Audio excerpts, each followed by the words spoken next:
Hi, hello everyone! I'm Toshi from Japan. I'm the tourist guide for foreigners. In this video, I'll show you 9 new things every tourist must know in 2026. In March 2026, Japan welcomed 3.61 million visitors, up 3.5% year-over-year, reaching a record high. Japan is more popular than ever worldwide. But with this surge, important new travel rules and updates are affecting visitors. These include new discount passes for foreigners, dual pricing policies, and a rise in scams travelers should watch out for. So in this video, I'll cover 9 key updates you need to know before traveling to Japan. Watch this to make your trip smoother, cheaper, and more enjoyable. Plus, I also offer guided tour in Japan, travel itineraries based on trip duration and area, and recommendations for unique cultural experiences. You can find more information in the description below. So, let's get started. Number 1 is Japan government's new dual pricing. As I mentioned in a previous video, dual pricing has already started to spread across Japan in different forms. One of the most notable early examples is Himeji Castle, where from March 2026, a resident and non-resident pricing system was introduced. Surprisingly, it did not face major backlash, and many expected it to expand further. Now, the Japanese government has officially released new guidelines as part of its strategy to manage over-tourism. And this includes encouraging a dual pricing system. But importantly, the idea is not to separate Japanese and foreign tourists. Instead, the system is based on residency, local residents versus non-residents. For example, in Kyoto, local buses are now being considered for this system.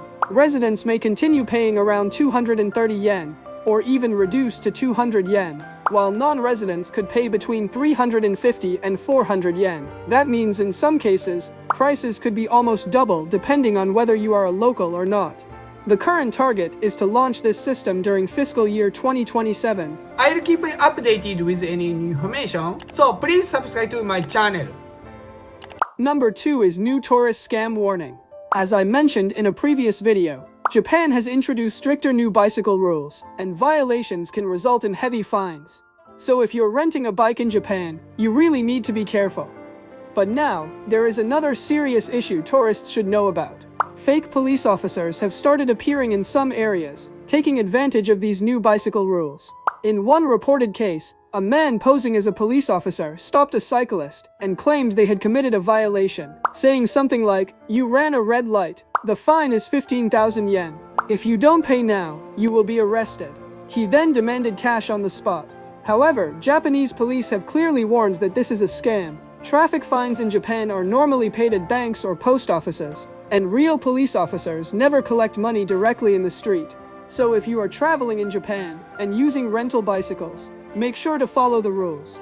But also stay alert for fake police scams like this. Number 3 is Japan Tourist Pass Update. As I mentioned in a previous video, the Japan Rail Pass was already raised significantly in October 2023, which made it less attractive for many travelers. And now, another price increase is expected from October 1st, 2026, with additional adjustments depending on the usage period, around 3,000 to 4,000 yen more in some cases. But you might wonder, why is it still becoming more expensive, even though it's less attractive than before? One reason is that a lot of old blogs and travel guides online still describe the pass as a great deal, so many travelers assume it is still highly valuable. After the new pricing, a 7-day Japan Rail Pass will cost around 53,000 yen. To actually make it worth the price, a simple round trip between Tokyo and Osaka is not enough. You would need to travel extensively: Tokyo, Kyoto, Osaka, Hiroshima, and even Kanazawa within just 1 week. At that point, it's less of a relaxing trip and more like a travel marathon. So make sure to plan carefully and decide if the Japan Rail Pass really fits your itinerary before buying. Number 4 is new foreign visitor discount pass. As I mentioned in a previous video, Japan already offers several special discounts exclusively for international visitors, and in some cases, even free or heavily discounted transport like Shinkansen-related deals for tourists. Now, another new visitor-only service has been announced. It's a 1,000 yen express bus between Osaka and Tottori.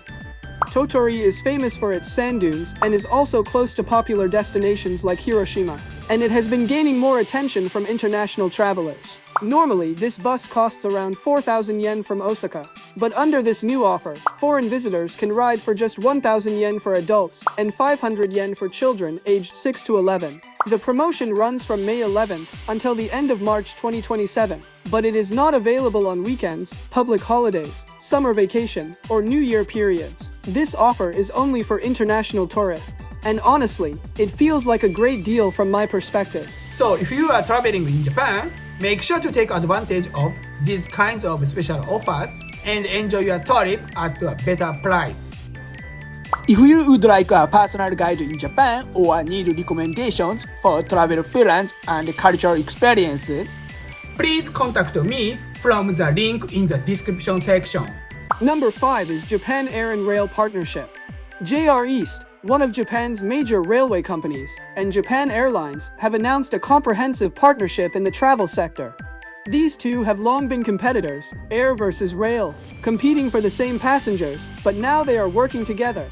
The goal is to develop joint travel products and move toward an integrated air and rail ticket system. This means travelers may soon be able to book seamless trips, such as flying into Japan and returning by Shinkansen, all in one booking system across both companies. For example, you could arrive by plane, travel around Japan by train, and fly out from another city, without complex separate bookings. This will make traveling in Japan more convenient, flexible, and potentially more efficient for international visitors. I'll keep you updated with any new information, so please subscribe to my channel. Number 6 is No Reservation No Entry. If you want to enjoy the best activities in Japan, there's one thing you absolutely need to know. Many popular attractions now require advance reservations. For example, Tokyo Disneyland stopped selling same-day tickets in 2024, and Universal Studios Japan followed in May 2025. Without a reservation, you simply can't get in. There are no ticket counters at the gates. To help you plan, here are 6 must-visit attractions that really need a reservation. Team Lab, Shibuya Sky, Pokémon Cafe, Ghibli Museum, Nintendo Museum, and the Mario Kart experience. Arriving without a booking can mean being turned away or standing in long lines for hours. As a tour guide, I often get last-minute booking requests, but by then tickets are usually sold out. I've also introduced travelers to some truly unique experiences that are worth reserving early. A traditional tea ceremony with freshly brewed matcha, a samurai experience based on 200 years of tradition, sake tasting at a UNESCO World Heritage Brewery, making your own ramen from scratch at a noodle factory, and a sushi making class with a professional chef. If you're interested, I even offer discount codes. Check the link in the description to see all the details on my website and plan your trip smartly. And if you want to the best experiences, book early. Number 7 is Middle East Impact on Japan Travel. As I mentioned in a previous video, the ongoing situation in the Middle East has already been affecting certain airlines operating in the region, especially routes connected through the area. However, now the impact is expected to spread further to other major airlines as well. Japan's 2 biggest carriers, ANA and Japan Airlines, have announced that they are considering increasing fuel surcharges by up to double starting in May 2026. For example, on popular long-haul routes such as Europe and North America, this could mean an additional 20,000 to 30,000 yen per one-way ticket. That is a significant increase for anyone planning to travel to Japan. I'll keep you updated with any new information, so please subscribe to my channel. Number 8 is Japan Attractions Closing Update. As I mentioned in previous videos, Japan continues to open many new attractions and facilities, making it an exciting destination for international travelers. However, while new places are opening, some popular spots are also closing or temporarily shutting down. In this section, I'll cover 3 important updates. First is Immersive Tokyo. This was the world's first fully immersive theme park experience, where visitors could become part of a story, solving mysteries, and participating in interactive theater-style attractions. It featured around 11 different experiences that made you feel like you had entered another world. Unfortunately, it permanently closed at the end of February 2026. Second is the Pokémon Center Mega Tokyo. As I mentioned in a previous video, there was a serious incident on March 26, 2026, at a Pokémon Center in Tokyo, where a staff member was fatally attacked. The attacker later died as well. According to police, it was linked to a personal relationship and not a random attack. However, the Pokémon Center Mega Tokyo and nearby Pikachu Suites have been temporarily closed, and there is still no announced reopening date. Third is the Hello Kitty Shinkansen. This iconic train, loved by fans around the world, will officially end service on May 17, 2026. It has been operating since 2018 in Western Japan and became a must-ride experience for many Sanrio fans. It's always disappointing when attractions you were looking forward to are no longer available. So please keep these updates in mind when planning your trip. Number 9 is new Pokémon Jets. Pokémon Jets are becoming even more exciting around the world, with 2 major updates you should know about. First, Japan's All Nippon Airways, which already operates Pokémon-themed aircraft on both domestic and international routes, has announced that it will introduce 3 additional new Pokémon Jets in 2026. Second, in April 2026, Taiwan's China Airlines also announced a new Pokémon Jet, expanding its themed aircraft fleet. And it doesn't stop there.